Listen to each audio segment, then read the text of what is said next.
So hey guys good morning welcome back to my new blog. So guys अहिले चाहिँ म चाहिँ पत्रमा लाग्नु लागेको किन भन्ने गयो भने आजको दिन चाहिँ छ गाइस हल्दी खन्ने दिन। कति बजारको हल्दी एक्ला खानु, आफ्नो घरको हल्दी झन् एक नम्बर हुन्छ क्या गाइस। त्यसको लागि आफ्नो घरको हल्दी चाहिँ खन्नु जरुरी छ, त्यसलाई लगेर पिस्नु पनि पर्छ।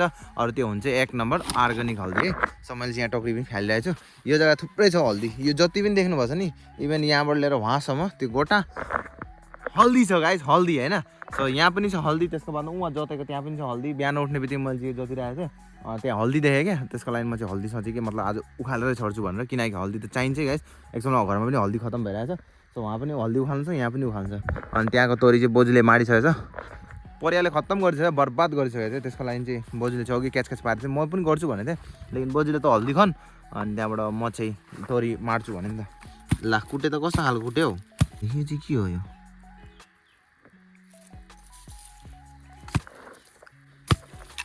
यो सानो खालको हल्दी, यस्तो खालको हल्दी नि सबसे राम्रो हुन्छ, गनाउँछ पनि, अलिकति कलर पनि बेसी हुन्छ। ठुलो खालको हल्दी के हुन्छ भन्दाखेरि, ठुलो खालको हल्दी जुन चाहिँ हुन्छ नि गाइस, त्यो चाहिँ मतलब कलरै लाग्दैन, अरू गनाउनु पनि बहुत कम्ती गनाउँछ होइन। एउटा झुटबाट कमसेकम 1 टिन जति निस्किन्छ। लेकिन सानो खालको हल्दी के हुन्छ, सानो हुन्छ बट त्यसको धमाका बहुत खतरनाक हुन्छ, कलर पनि खतरनाक लाग्छ नि त। सब्जीमा चाहिँ अलिकति हाल्यो भने पुरा कलरै कलर हुन्छ होइन।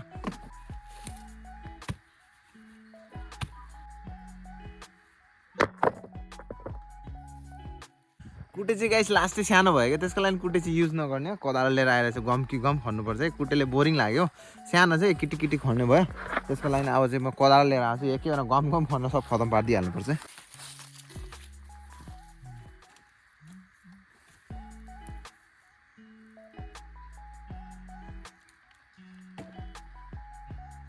यो जुन चाहिँ हल्दी देख्नुभएको छ नि, यहाँ आएर हातमा कस्तो लगाउँछु म, यहाँ आएर काँचामा यस्तो दाग बस्छ, झन् सुकेपछि कस्तो सब्जीमा बस्छ होला। यसलाई चाहिँ भन्छ ठुलो खालको हल्दी होइन। यस्तो खालको चाहिँ त्यति साह्रो कलर आउँदैन यहाँ नै, यस्तो साह्रो कलर पनि हुँदैन यहाँ।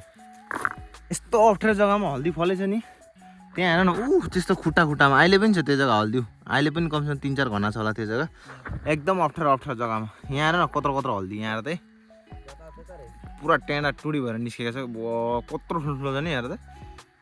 यो चाहिँ सानो खालको है फेरि, यहाँ हेर न हल्दी। यति धुएर सुकाएपछि त लास्टमा गएर 1-1.5 किलो एक्ला निस्किन्छ हल्दी त। यहाँ हेर AK-47 यसको फाइदा पनि छ। पहिला मेहन्दी लगाउँथ्यो, साना साना केटाकेटीमा कस्तो खेल्थ्यौँ हामीहरू हल्दीले। अहिले चाहिँ गाइस मैले चाहिँ हल्दी सल्दी सबै लिएर आएछु होइन। यहाँ चाहिँ 1 टोकरी भयो टोटल हल्दी चाहिँ, अनि त्यसको बाद ठुल्ठुलो हल्दी चाहिँ यहाँ राखेको छ हेर्न। यो चाहिँ एक्चुअलमा फोटो मार्नुको लागि कि एकदम राम्रो छ हेर्न, कत्रो ठुलो छ हल्दी पनि हेर्न चप्परी। आमामामा जोरासँग यहाँ हेर्दै मेरो थपडाभन्दा ठुलो। यो चाहिँ सानो खालको हल्दी हो, पुरा हल्दी लाग्छ नि त होइन यो चाहिँ। सो ठुलो खालको चाहिँ कता गयो, ठुलो खालको पनि छ यतातिर। इस यहाँ चाहिँ ठुलो खालको छ हेर, यो चाहिँ त्यति साह्रो कलर पनि लाग्दैन होइन। फुपूहरूले भन्दैछ क्या, उहाँ भिडियो बनाएर देखाउँछ, फुपूहरूलाई पनि देखाइदिनुहोस् हौ। बसिरहेछ बुढा के भन्छ अरे, बुढेसकाल न के अरे होइन हौ, बुढाबुढी मान्छेहरू। हेर्नु त जमराको बन्चरो जस्तै छ हेर्नु त, यो माथिबाट इन्द्र भगवान्ले वज्र हानेको जस्तो कस्तो मजा डिजाइनले भएको छ। यहाँ हेर्नु न, यताबाट निस्केछ, यहाँबाट निस्केछ, फेरि फर्केर यता निस्केछ, एउटा दोडा फेदको यस्तो हुँदो रहेछ। यहाँ हेर न कस्तो राम्रो डिजाइन नि हुन्छ। म उनीहरूसँग बोल्दैछु क्या, फुपूले चाहिँ क्या मलाई लाटा भन्दैछ कि कोसँग बोल्दैछ भनेर। म एक्चुअलमा तपाईँहरूसँग बोलिरहेको छु होइन। बोल्ने फुपू एकबार बोल्नु हो नि, कस्तो छ भनिदिनु नि त। यहाँ आइज त भाइ, यहाँ आइज, दुवा गर, पछाडि घुम, पछाडि घुम, पछाडि घुम न। तेरो चुल कसले काटिदियो हेरौँ त, हेरौँ न है तक्ले। यहाँ हेर न यसको चुल कस्तो काटिदिएछ बाउले, पुरा बाटी काटी। ल खतरा डिजाइनले काटिदिएछ। कस्तो छ भाइ, यता हेर्न कस्तो छ। न यो लगेर हाममा गर, मिठाई हो खा।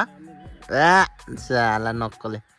यहाँ हेर न यसको घाउ यहाँ भइछ ठन्डाले फुटेर। अब त गरम दिन लाग्यो नि त, फुट्दैन क्या अब चाहिँ।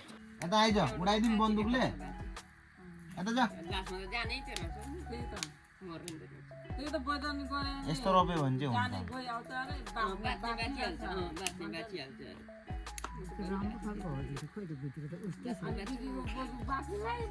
खत्तम यो केटा के भयो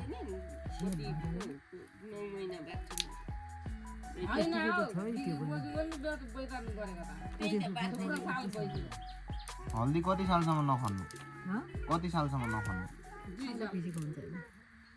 2 साल राख्यो भने फल्छ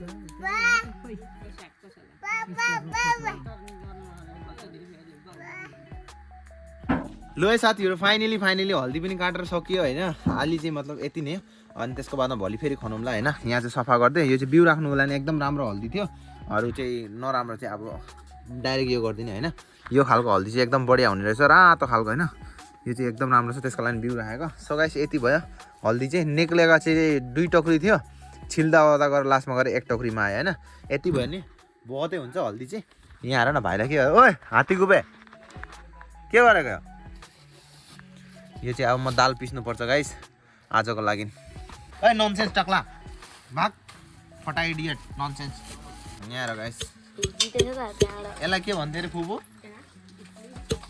अक्ली ए नगर भाइ पहिला त ढेकी पाइन्थ्यो ढेकी छ यहाँ हाम्रो गाउँमा पनि एउटा घरमा छ है अस्ति नै तपाईँहरूले त्यो नौरनमा मैले भिडियो बनाएको थिएँ नि त्यो घरमा चाहिँ ढेकी छ है अब हाम्रो यहाँ पनि बनाउनु पर्छ होला ढेकी लुहाको ढेकी हेर्दा ढुक गर्दै यसमा सेलरोटी बुन्नु सेलरोटीको लागि पिठा कुट्नु बहुत राम्रो हुन्छ है कौन है तू भाइ को हो उदय काका को हो बाबन जुवागर त छि जुवागर उता देउसुरे टक्लेट अन हाम्रो घरमा चाहिँ गाइस यस्तो साह्रो तिहार लागेको जस्तो भइरहेछ होइन अस्तिबाट लिएर आजसम्म पुरा मासु सुँगुरको मासु यहाँ हेर न गाइस आज पनि सुँगुर हिजो पनि सुँगुर मतलब खाएको खाइछ सुँगुर होइन आज पनि रातिको डिनर सुँगुरको साथ गाइस वाउ मजा आउँछ है सुँगेर चाहिँ मतलब अहिले चाहिँ डिसेम्बर जस्तो लाग्छ है एकदम लास्ट 31 यहाँ र गाइस यहाँ सुँगुर चचे है यहाँ त तातो ए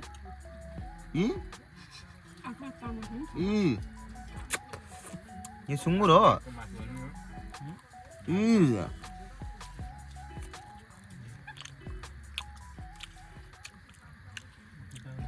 बुढी सुँगुरको मासु होला सायद के छ डान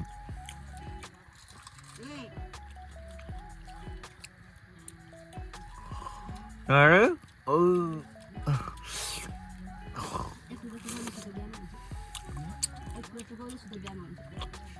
आम्मा सुँगुर हो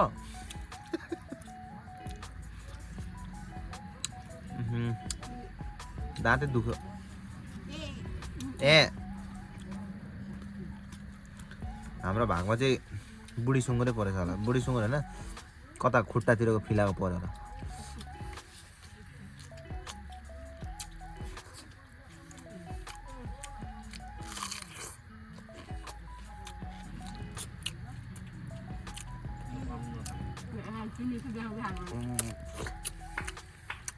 जिन्दगीको फर्स्ट टाइम यति राम्रो सुँगुरे बुढोपाकाहरू गफ गरेको सुन्नुपर्छ क्या यतापट्टि बाजे होइन यतापट्टि पनि हिरेन बाजे के कुरा गर्दैछ हामीहरू अगाडि कुरा भन्दैछु जुवानमा कसरी केटी पटाएको थियो त्यो भनेर खतरा मासु रिसाएर खतरा यसरी मिलेर के गफ गरेको सुनेको बहुत मजा लाग्छ क्या चारैतिर सबैजना बसेर बिचमा यस्तो डुमडुम आएको त्यो सब छोड न हिरेन कसको नाम हो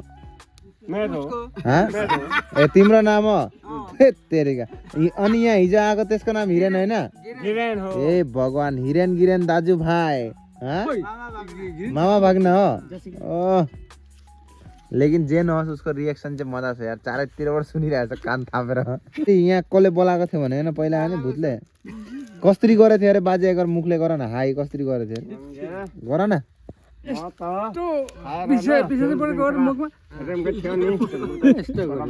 पुरा यसरी मुखको अगाडि हाई गरेको घरमा गएर भन्नु म हे आज मैले भूत धरेको केटा भन्छ कहाँ भूत पाएको उहाँ मिनाका घर थियो यहाँ आएर म नन्द र नन्दको बुढीको सुतेको थियो चुरी उठ्नु बेलामा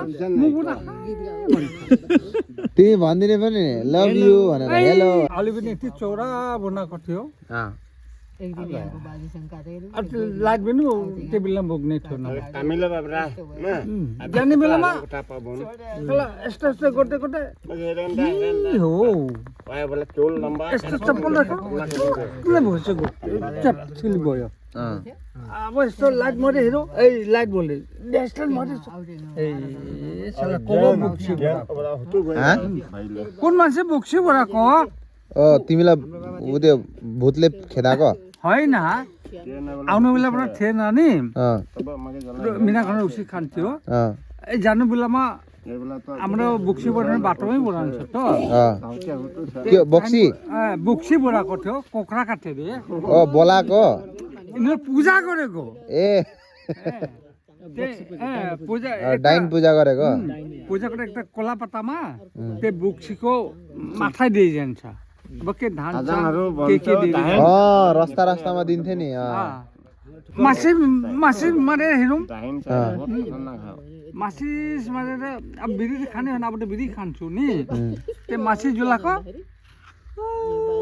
कोला पत्ता कोला पत्तामै दिन्छु अब म यस्तो खुट्टामा हेरेको कहाँ लडेको नि कोला पत्तामा दिनै पर्छ कुखुरा कोला पत्तामै दिनै पर्यो हाम्रो कोला पत्तामै दिन्छौँ धेरै होइन यति तिल छौ धान छौ जो दिनुपर्छ पछाडो छौ दिनै पर्छ त्यही फेरि कोला पत्ताका टाउको मात्रै यति काटेर दिन्छ त्यो टाउको काटेर त्यसमै पूजा गर्छौ त्यसमै राखिदिन्छ अब उनीहरू के थाहा छ नि अन्धेरमा खाने रुख्छ त्यो फेरि कहाँ ए विशाल ल्यामा त जानु बोल्नु यस्तो दाहिनेबाट छ यस्तो मासिसबाट हेर दाहिनेबाट छ साला यस्तो सात पेटमा एकदम ढुक्यो जस्तो हो उठ्नै सक्दैन त्यस्तो हुन्छ बुक्सी से आक्रमण करे भाई बुक्सी से आक्रमण करे मासुमा हेर्दा उठ्नै सक्दैन साला पेट दर्द गर्छ एकदम पेन्ट खुल्यो त्यो साथमा हागिदियो म बुक्सी से सतायो साथमा हागिदियो म हागिदियो अब हाग्यो पनि मुट्यो पनि तब कसरी जाने घरमा अनि कन्डो दिनौ यस्तै जान्छु म यस्तै पेन धुँदै जान्छु घरमा अब भन्छु म भेना चाहिँ हाम्रो हाजङमा भन्छ भुल्नु ल्याएका जात लाबदका पानी नेबो गएको एक बल्की आरे हुबदे आइसेना साला धाइनी बोरा चाहिँ पावाले एकेबारे घुट बर्के दिसे साँच्चै कुरा भन्छु म धाइनी कुन चाहिँ कण्डबाट गु निकाल्दियो आइ निकाल्छौ बोक्सीको बहुत तागत छ ल त गाइस खानापिना पनि खाइसकेँ अब तपाईँहरूसँग नेक्स्ट ब्लगमा भेट्ने सबैजनालाई बाई बाई गुड नाइट